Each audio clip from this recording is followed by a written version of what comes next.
Hello and welcome to the WebMethod Unplugged. My name is Robert McKay, and I will be guiding you through the journey that we're going on today with leaders across the industry as we talk about different things ranging from IT security to identity to different components of the industry. What's happening, what's working, what's changing, and what's coming next.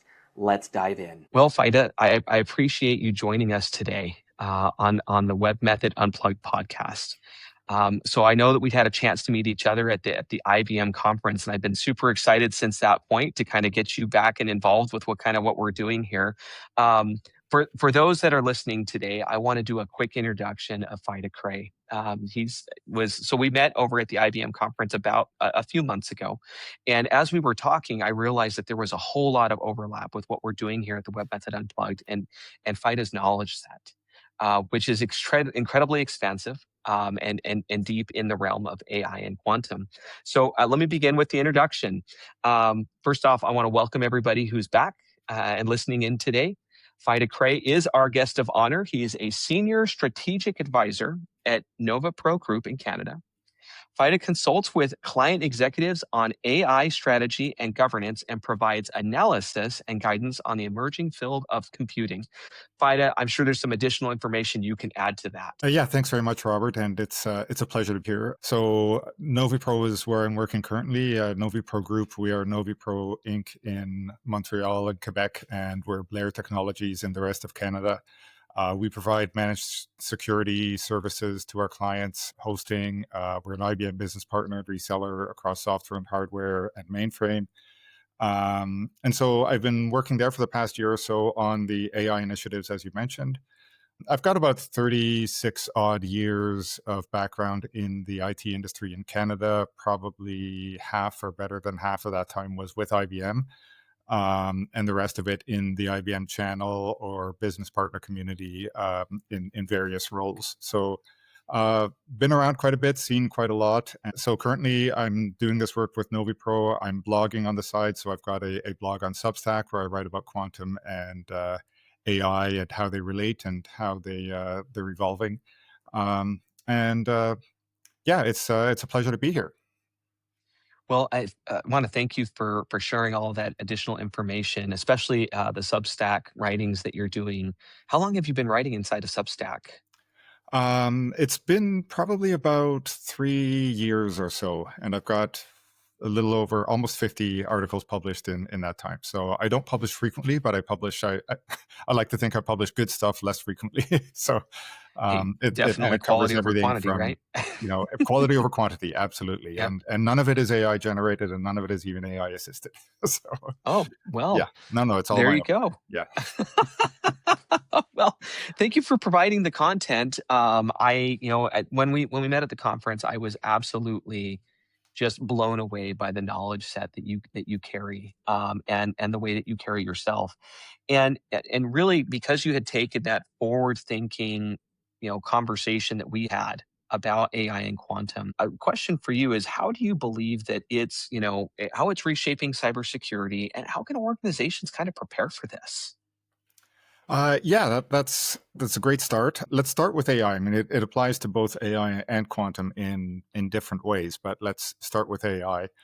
I mean, AI, it's everywhere, right? If you're a Ted Lasso fan, I like to think of AI as kind of like Roy Kent, right? It's here, it's there, it's everywhere, right? As the Welcome, Dr. quote goes, Seuss. show. Yeah, exactly. And so you just can't avoid it, but you have to just figure out how to work with it in the best and most effective way possible. When it comes to security, I think the problem really is, as much as AI is a great productivity tool when it's used correctly by organizations to make people's jobs more efficient and to make them better at their tasks and help them along their way, the same goes for the bad guys. So they can use AI to enhance and improve the way they launch their attacks. So what we're seeing, and NoviPro launched an IT industry scan earlier this year and talked about sort of the security threats. The increase in phishing attacks and malware and ransomware attacks skyrocketing through the roof, and it's probably because AI just makes that easier for the attackers. So the number of attacks that you have to defend yourself against are, getting, it's just growing and growing. And then at the same time, I think AI is introducing new ways of attacking. So it's a whole new attack surface, and it's a whole new set of attack vectors that can affect your organization. And some of these are just, new twists on old things, like a prompt injection in AI, where the bad guys can hijack your prompts, can embed malware into a document that you might innocently be uploading to ChatGPT, and that includes, malicious prompts, or overriding system prompts, and eliminating some of the guardrails without your knowledge. These are things that are done. It's not much different from, say, SQL injection back in the past in database days, which is still with us now. But it's worse because you don't need to know any coding. It's just done in natural language. So anybody can do it. And because it's natural language, it's harder to detect. So it's harder to defend against. You can have a disgruntled internal employee who contaminates your data.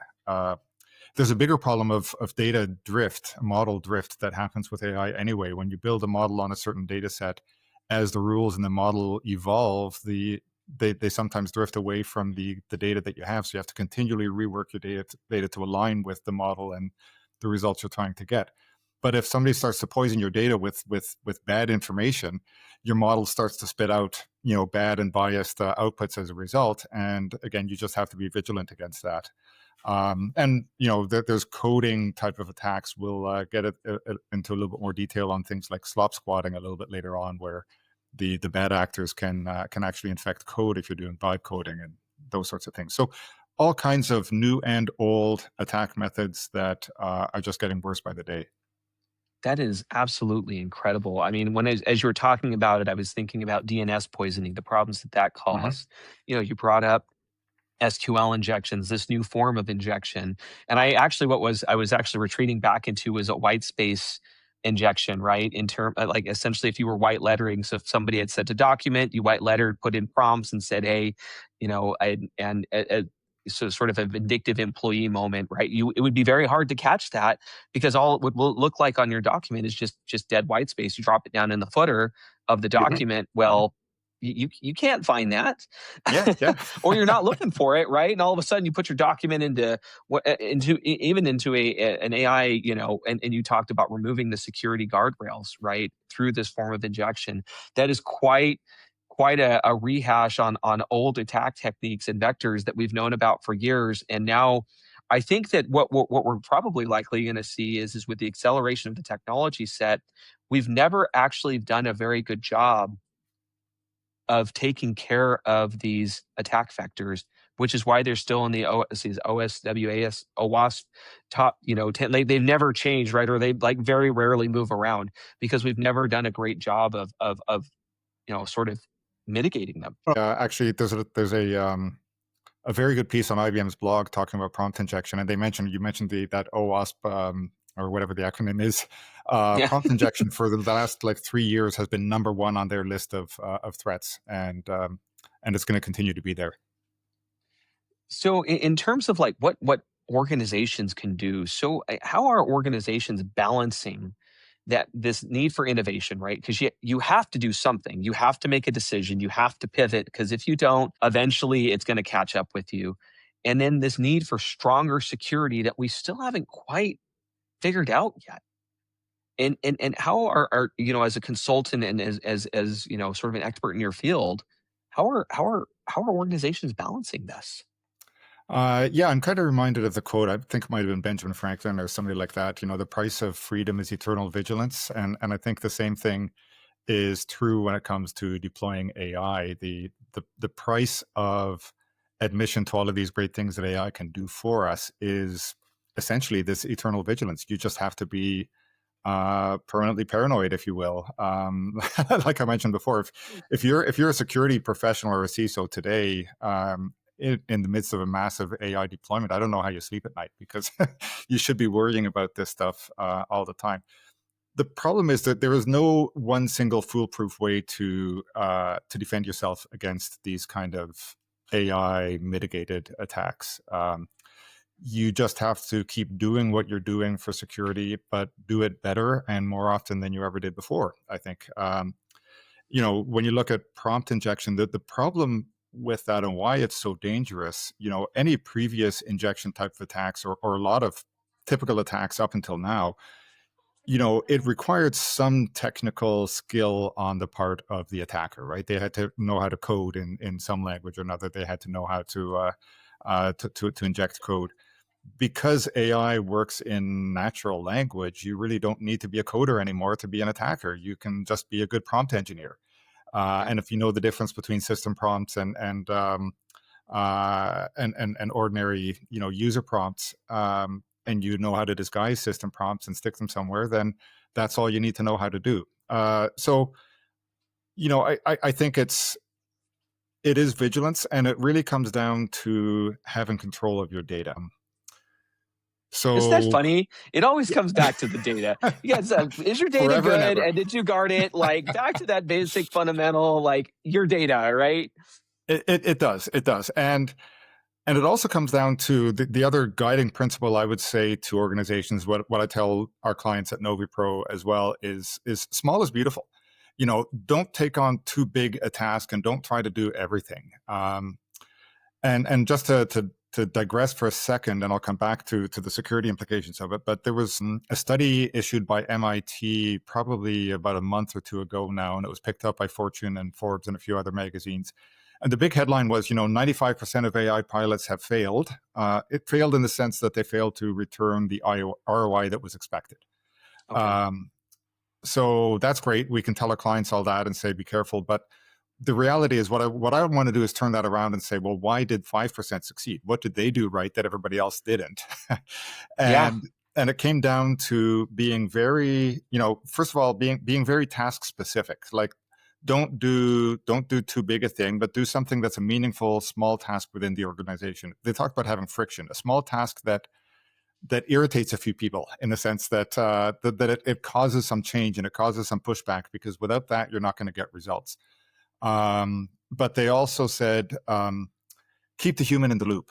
You can't just automate everything with AI. And I would say it's kind of the difference between full-on process automation versus task automation. Where AI is good right now is really individual task automation. You can't give it a complete process to do all by itself, but you can give it individual tasks along the way where there's intervention points where there's a human supervision and human, adjustment and correction if need be when you're evaluating what the AI is doing. So if you adhere to that, you are more likely to succeed. And I think that human intervention also applies to the security considerations. That's where you can start to see, is it actually generating the results I expect? Is it going off the rails? How do I need to fix my data? And then the data cleansing is not a one and done. It's an ongoing process. As your model evolves, you have to continually evolve the data that underlies it. So, keep it small, keep it simple, manage your data, and keep the human in the loop. Those are really the key principles, I think, to succeeding and to keeping it as safe as it can be. It is interesting as you were talking about. There's so many, like my mind went in so many directions as you were sharing. First off, I'll start with the first piece, which is, hey, why did this smaller percent succeed? Let's find out what they did. It actually made me recall. So I wasn't sure if it was World War I or World War II. They looked at the planes that were making it back from essentially the front lines. And if I recall, initially what they did was they fortified where the bullets had gone through the plane. And then at some point, somebody said, hold on, that's not the right way to look at it. You got to fortify the spots where the bullets didn't go, because it's apparently where the plane can get shot and not come down, right? But to the point, they were looking at the successful planes that returned. Let's figure out why they were successful, right? Yeah. Let's figure out what, essentially what did they do that we did not do? And then the second thing it kind of made me chuckle because you'd mentioned, hey, this very single-threaded notion of where AI can be functionally successful, right? Don't give it an entire process to manage. That's not a good plan. And the reason I'm smiling is because I had talked with another individual who said, hey, AI can do anything. And I said, okay, that's really interesting. So I come from the identity and access management. And I said, okay, hold on. And without giving away the name of this particular person or company, I am going to get essentially. I said, hey, if you tell the AI to give you an identity and access management onboarding process, it will create it for you. And I thought that's a pretty complicated thing for anybody to do, and much less a machine, right? And so I took them at their word, and I said, all right, let's see what it can do. And interestingly enough, even though this person thought that it could do, the AI responded back and said that's too complicated. I can't do that. So that was the end of the conversation at that point. But Right. for a funny, but to validate the data point that you shared, I thought that was worth sharing. So thank you for sharing that. Yeah, great. Yeah, good to know that it knows its limitations. And yes, it can do anything, any one individual thing, but it can't do everything, right? So I think that's right. the corollary to that. Yeah. And actually kind of moving a little bit out of AI and moving, well, I guess maybe the broader scope of AI and looking at generative AI risks. So AI is being adopted everywhere. I mean, everybody and their brother has an AI solution. They've got their AI security. They've got their whatever, right? So so essentially is in whatever, we'll call it maturity, right? That the offering is coming out. It's now creating these new attack surfaces. So how are you seeing, whether, very immature or very mature, how are you seeing these attack surfaces playing out in real world environments? Yeah, I think what's playing out is the attackers are taking advantage of I'm going to call it vulnerabilities. It may not be that, but it's just the inherent vulnerability of how generative AI especially is built, right? So what people have to realize is generative AI is built on LLMs, right? Large language models. And LLMs were initially developed, going back to, the work of Jan LeCun and others back several decades ago, were really built for language translation. They were built, the whole idea of tokenizing an input string and going and digging into a database for matching tokens was to translate one language to another, which really isn't all that difficult when you come to think of it. And that's something that LLMs can automate pretty well. And then, it's guys, the open AIs of the world and all that realize that, if you can tokenize the text to look for text in another language, well, maybe you can look for answers to questions, and maybe you can start to build a conversational model around that. That's so interesting. But the interesting thing is that it really is still just doing that, finding tokens, finding matching tokens, and building a response string and responding with that. It doesn't really do computation. It doesn't do database search in the way we normally understand it.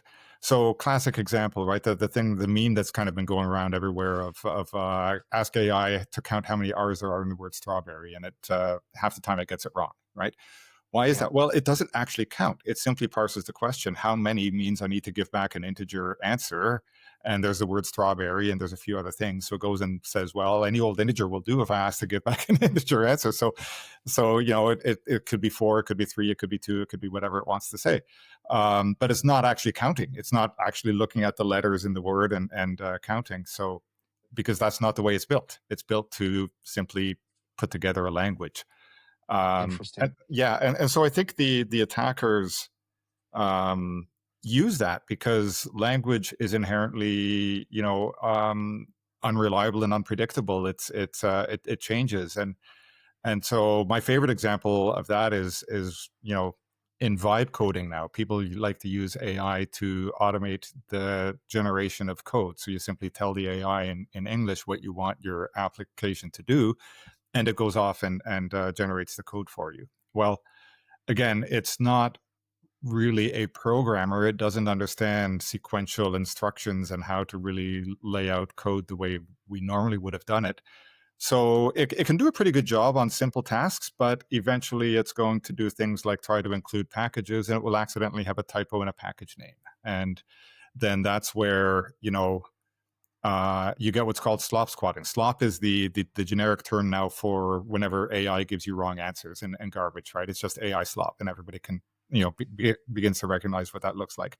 The idea of slop squatting is the bad guys are creating packages out there on libraries on the internet with the typo names that AI quite often commonly generates, so that now you can accidentally include malware. And again, the only defense against that is the same as what we talked about. It's keep the human in the loop. You can't take AI vibe generated code and deploy it without human debugging and human testing and understanding every line of that code that you got from the AI. So that you know what it did and what it's going to do, and that you can be assured that there is no slop injected into it. That is incredibly interesting.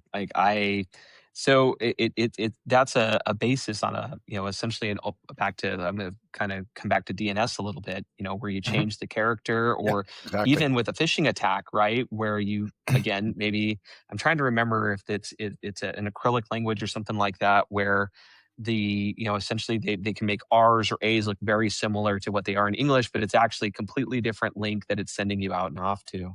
I saw one on LinkedIn the other day where somebody received a link in an email that looked like Microsoft.com, but the M in Microsoft was an R and an N side by side.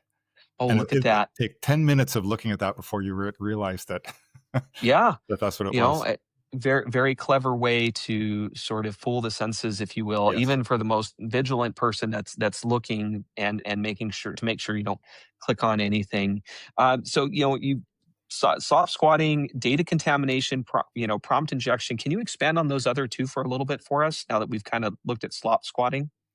So the data contamination, again, is simply any bad actor who corrupts your data. So so again, the principle of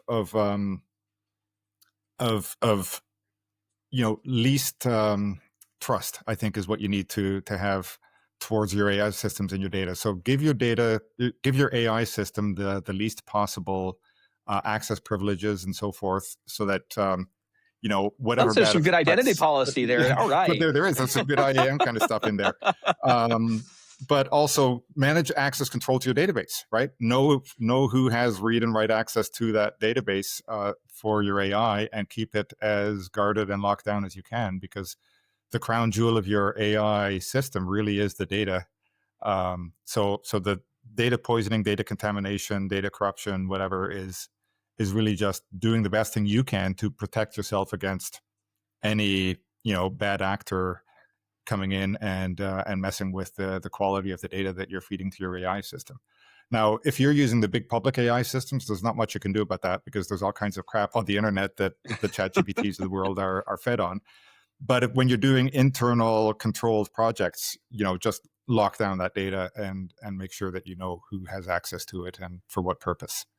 That's the best thing there. And the injections, I think we've covered that pretty well, but it's usually people embedding prompts in documents. So if you're given a document that you might want to summarize in AI, somebody might even do like a white colored font on white background, so you don't even see the text that's in there that might contain the bad prompt. So again, know who you've received it from, scan those documents, use any virus checkers and anything else you can before you go uploading it into your AI. I think the other side of that too is a lot of companies, haven't controlled access to large public AI systems from within the organization. So how are you going to control somebody accidentally sending a spreadsheet into Gemini that might contain confidential financials or something like that? So usually you want to white label and make, keep for yourself sort of your own version of those large AI models that you can control access to and that are not linked to the outside world. But you have to make sure that you've got good policies in place on who's using AI and what they're allowed to upload and what they're allowed to use for it. The other thing is AI is a productivity tool, right? People will use it for document summarization. They'll use it for helping to write emails and helping to write documents for themselves and so forth. Make sure that output is validated and verified before it gets sent out, because the there keeping could that be human in the hallucinated loop, right? citations. There could be factual errors. There could be hallucinated citations and hallucinated references in there. So you got to double check all of that stuff when it comes out of AI, even your internal AI systems, and send it before you send it on. Before you and lots of like SIs have gotten caught now where client deliverables have been generated by AI and have contained factual errors, and they're, I won't name names, but several of the big four There was firms one that have happened in been. Australia that made the news. There was one, and it looks like it's happening in Canada to the same firm. So, Oh, shoot. just as of today. So these things happen. And I was going to go somewhere else, but I forgot what I was going to say now. But anyway, you have to be very careful of double checking everything that you get from AI before you start to use it. So as we kind of brought up at the beginning of the call, right, that this is leading to all kinds of innovation. It's forcing a reckoning around security, and it's forcing a reckoning because essentially the lowest common denominator doesn't matter whether you're a developer or not anymore, right? It doesn't matter whether you have a degree in marketing or computer science, or it's leveling the playing field across. And so you have to find a way to mitigate these attacks without slowing innovation. So what are some things that organizations can do, or at least that you feel like we can do, to mitigate the attack? I mean, and maybe that's just as simple as keeping the human in the loop, right? But there could be maybe ideas beyond that without slowing innovation. You don't want to slow innovation. And like I said, I mean, AI is a great tool for the things that it's good at. And the other thing is there's a lot more to AI than generative, right? So, generative AI solves a certain class of problems. I think it's good at, the things like summarizing a big document, helping you with your writing, those kinds of things where it's basically a productivity tool. And when you add agents to that, as long as you can control the agent, keep the human in the loop, it is a good productivity tool for call center operations, help desk type of things. So typical tasks that are repetitive tasks, AI adds another layer of automation to that, and another layer of capability that can make you much, much more productive. So it's really good at those things. I think if you overextend generative AI into areas where it's beyond those, where maybe it's not quite as effective, then you might get into trouble. But there's a lot more to it. Generative AI, like I said, is built on LLMs, built on machine learning, and machine learning in and of itself is a very, very useful tool. So if you're, more in, say, the scientific or medical community, and you need to do things like, image recognition or scanning large images, like you're scanning MRI images to find anomalies, potential cancers or things like that. AI can do a great job with just through machine learning of making sense of those very, very big, complicated image files, and helping doctors and technicians with finding the patterns and finding the needle in the haystack. Right. Banks can use machine learning just for fraud detection, finding that one transaction out of 100 million that actually is fraudulent, and learning how to ignore the false positives so that you get much more effective. You don't need generative AI for that. You just need machine learning, and you can be very, very effective there. So those kind of scenarios, you just have to kind of think outside the box a little bit and look at, what else can you do with other AI models beyond, what's making all the headlines today. So in terms of classification, machine learning, you're still classifying it under AI, correct? And then Oh, the absolutely. LLM is just, okay, good. So essentially from a machine learning, ChatGPT has sort of taken the, Grok and all of these. Are there machine learning models that the average Joe has access to, that they can go and, I guess, maybe go and learn more about? I mean, you could look at IBM and Watson X and the sort of Granite Foundation models that are there. You can do a lot of stuff with those, for example. So yes, absolutely. They just don't get as much press as the big generative AI models do, and there is some overlap, but they're out there and you can find them. So, in terms of the average Joe going out and finding things, I don't think that we could really have this conversation right now without having governance, because, the average person trying to essentially facilitate their own, sort of job function with the advent of AI, that governance becomes crucial for companies to be able to sort of control what's going on. How can leaders ensure that governance is happening and it's integrating without creating a serious amount of friction? Friction is good. You don't want too much or too little. It's sort of the Goldilocks thing. You need the right amount of friction for an AI project to actually have an effect to cause change in the organization. Governance is one of the biggest things when we talk to clients. My colleagues at NoviPro and I have been, doing calls with clients for the past close to a year now. And governance is one of the big things that comes up. We're usually talking to IT leaders who are kind of like,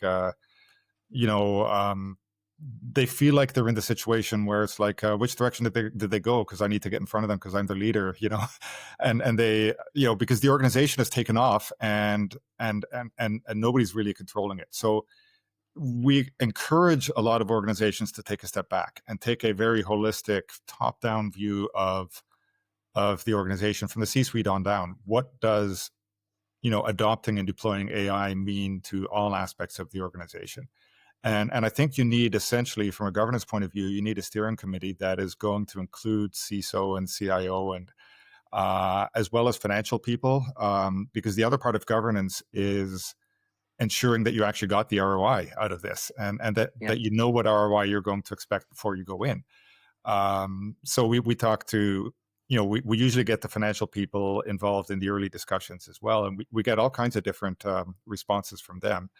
One CFO actually said, well, don't talk to me at all about time savings. I'm all about the dollars. And, his view on that was essentially, I think, if AI saves one person 10 minutes on a task, then it's very likely that person's going to play Sudoku, and you're not necessarily going to see, a lot of value out of AI. But if you've got 100 people doing the same task and they all save 10 minutes, now you've got a material amount of savings. So I think that there is a role for time savings at scale, but it all has to translate into dollars at the end of the day. So if you can't, reasonably predict and then accurately measure the ROI you're going to get on an AI project, don't even start until you can figure that out. So you need security, you need executive oversight, you need financial oversight, and you need an appropriate task with just the right amount of friction to make it work. Yeah. Interesting. Oh, and I think that's a fair statement, right? Is hey, like the time save. I think that I feel like that's definitely within most organizations established as fact at this point. But then the PM is how do you convert that into additional productivity that then converts back to dollars for the organization? Yeah. And I totally wholeheartedly agree with you is you want to make sure to have that thought out before you start executing on the let's throw a bunch of money at AI, conversation and burn through 10 million, then not have anything to show for it and end up with that, that 90% number tacked onto us. And interestingly enough, with all of the AI changes and with the progress that's been made, right on its heels has come quantum. Right? Absolutely. And I am just like a kid in a candy shop right now, waiting to see how these two technologies meld together, because you go into this world of, I'll call it limitations of how the processors were created, into this realm where you can literally execute every option at the same time, right? And I think I saw something the other day that I'm not sure if it was China or whoever it was, where they executed in under 30 seconds some amount of quantum computations that would have taken a computer something like 100 quadrillion years to compute. And I'm like, numbers so big I couldn't even fathom it. And now enters in this new era of threats that are being presented by quantum. So without sounding crazy futuristic, because it's here, right? How do we what sort of threats does this pose encryption that it feels super real? How close are we seeing this impact to hitting us? Okay. So there's a lot there to unpack. So let's kind of take a step back for a second. So sorry. And, no, it's fine. It's great because I'm like you. I feel like a kid in a candy store with quantum. I think it's absolutely fascinating. I've been studying quantum now for maybe even longer than I've been doing AI stuff. And the more I learn, the more I realize the more I don't know. Right? It's an endlessly deep field to go into. I love it. And yeah, everybody will come up with these grand claims of, we did something on a quantum computer that in minutes or seconds it would take hundreds of thousands or millions of years on the best classical architecture. I like to take a lot of those claims with a grain of salt, and here's why. Because one is it actually a meaningful use case? Is it something that's relevant to me in the real world? Is it something that's going to make a difference? Did they find the nth number of pi, right? Yeah, exactly. It could be something like that. I mean, Google did one earlier, like in about January or maybe December of last year, where they made such a claim, and it turned out that what they were doing was something called random circuit sampling in quantum. And my analogy for that was essentially take your Ferrari out of the garage, put in your driveway, put the transmission in neutral, and step on the gas pedal as hard as you can. You're spinning the engine really, really, really, really fast, and you're making a lot of noise, but you're not actually moving. All right.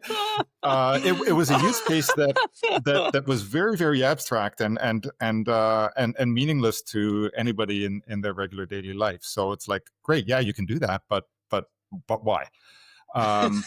So on the one hand, yes, quantum it is a transformative technology because it's a completely new paradigm of computing based on this notion of qubits, of quantum particles that can exist in multiple states and so forth. But on the other hand, it's really only useful at very specific tasks. It's good at very deep math problems. You can do big linear algebra calculations with it. You can do prime factorization with it. And that kind of gets to the question you asked, right? We've had Shor's algorithm since, I think it was 1994, which was one of the very first quantum algorithms ever written before quantum computers really even existed to execute it. But it's mathematically proven that it will allow a sufficiently large quantum computer to factor very, very large prime numbers in seconds or minutes, where normally this task is one of these NP hard ones that would take hundreds of thousands of years for classical. That's why RSA 2048 works, right? RSA 2048 is the encryption method that underlies everything on the internet and everything else. And it's based on, generating keys is based on solving this problem of factoring very large numbers, finding the prime factors of 2048-bit integers, to be specific about it. And a quantum computer eventually, using Shor's algorithm, will be able to crack that. So when that happens, everything that you transact on the internet, all of your private databases, everything you're doing in blockchain, even cryptocurrency, everything becomes vulnerable because all of that is based on the same encryption standards. So the question is when, right? That's going to be painful for a lot of people. Holy smokes! Yes. I mean, that's what we call Y2Q. When that's going to happen is the big question. And there's varying arguments about that. But one thing you need to, Michaela Mosca is one of the leaders, I think, in the whole quantum security space out of Waterloo, and he proposed something called Mosca's theorem, which is really just a very simple arithmetic equation. If the longevity of your data plus the time that it takes to fix your encryption to make it quantum resistant is longer than it will take to get a quantum computer that can break it, you're already vulnerable. Yeah. So it depends on what you think is a realistic timeline to get to a cryptographically relevant quantum computer that can actually do this. Sure. And people used to say, well, it's 15, 20, 25, 30 years out, so we don't really have to worry. I would say that timeline has shrunk very dramatically.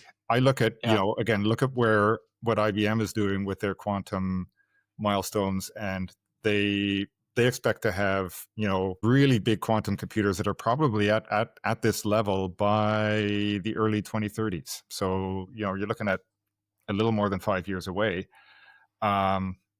And that's I if did somebody some else of doesn't get there the first, basic. right? It sounds very, yeah, it sounds like it's going to come pretty quickly. I did some mathematics on what was going on in Shor's algorithm, and my own calculation I wrote about in my blog was that probably about 4,000 logical coherent qubits is all you're going to need in a quantum computer to be able to effectively run Shor's algorithm. Why doesn't Google go do that instead of revving their engine out in the... They're all working on it. It's getting to, like, the logical qubits are a collection of physical qubits that are entangled together in order to manage error correction and so forth. To get to 4,000 logical qubits, you probably need many hundreds of thousands, if not millions, of physical qubits. The hardware is really not there yet to be able to scale up to that. So, Gotcha. but everybody's getting there. I would say on the short end of the timeline for when cryptography really could break, 7 years ish, 10 to 15. By 10 to 15, I think you're well over 50% probability that's it's going to happen. And now when you look at how deeply crypto is embedded in everybody's code all over the place, people are, you need to start now in terms of just doing an inventory. Where am I using cryptography in my applications today? Do I have custom coded applications that are using it that I've probably forgotten about already? Are my vendors who have sold me code aware of this problem, and are they doing remediation? So, the good news is there are new ways of doing cryptography. NIST, the National Institute for Standards and Technology, last year certified 3 new algorithms, all of which basically were proposed by IBM, in fact, based on what's known as lattice arithmetic, which is like really, really big multidimensional arrays of ordered elements, and you do some weird math on that, and even quantum computers can't get that right. So we're probably safe with those algorithms for quite some time, but you need to rip out all of your RSA 2048 stuff and replace it with these new algorithms, and that's not an easy task. That's way harder than fixing Y2K was.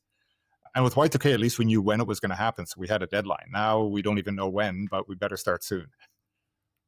Well, it's really interesting. Years ago, when I was still working at American Express, I actually got assigned an SSL problem that took me about 6.5 months to break through, Right. and that had to, like, and as you're talking about moving through the stack and layers of encryption that are occurring, right?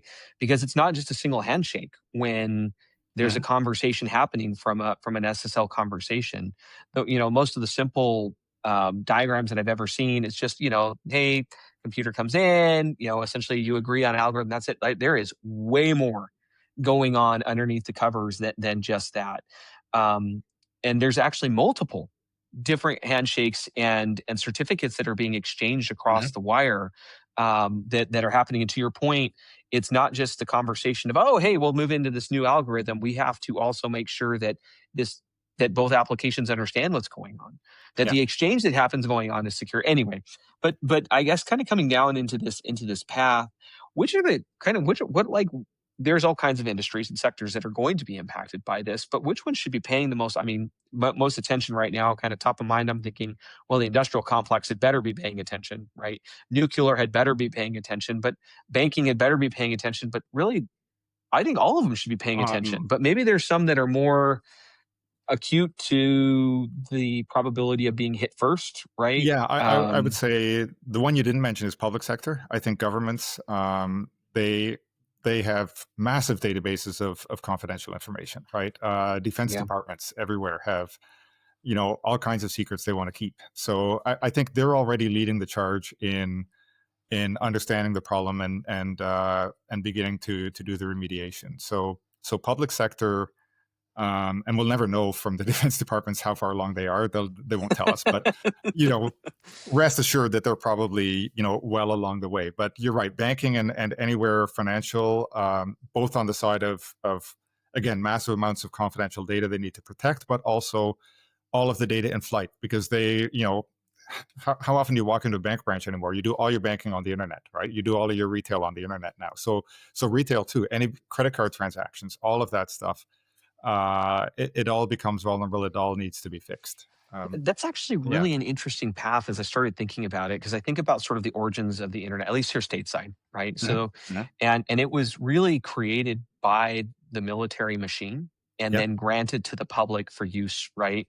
And they said, okay, you know what, here you guys go. And as you were kind of walking through that, I thought, I wonder if this is how essentially that, because it's so big, right? And it impacts so many that, and this obviously has, thankfully that the, they've started taking strides for it, but to enforce the layers that are going to need to happen and to have the infrastructure that can support it, right? Because again, coming back to, it's not just the applications, the infrastructure that you're putting this into has to be able to handle whatever it is you're about to put on top of it.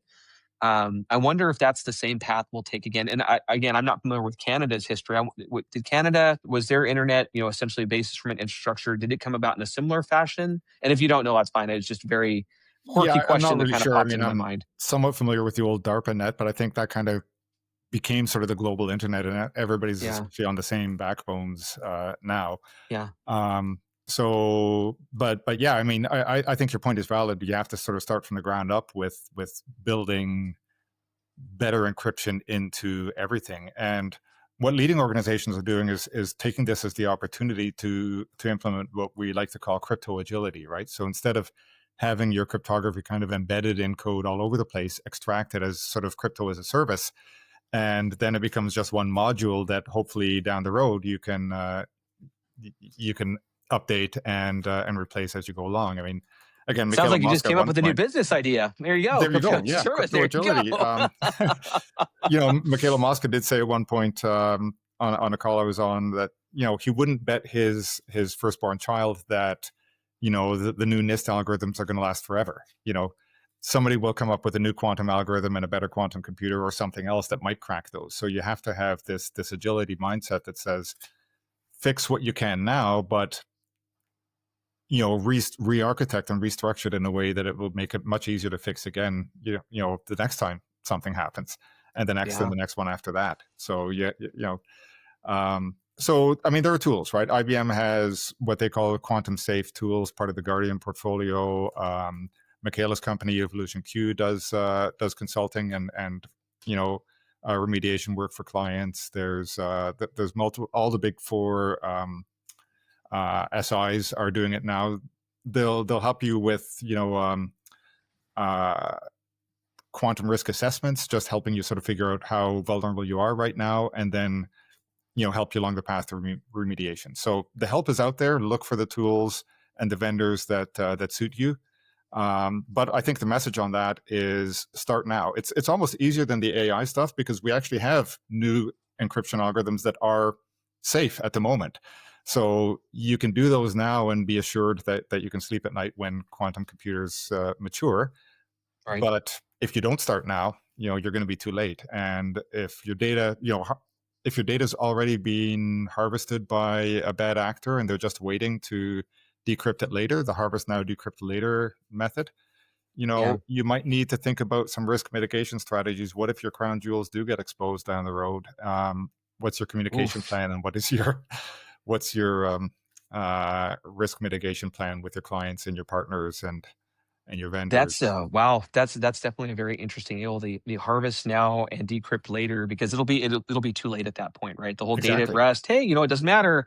We've encrypted the laptop. It's lost. No, not anymore. Nope, they might decrypt it. And that kind of comes back to that point that you driven earlier, which is how long is the data tenable for, Yes. right?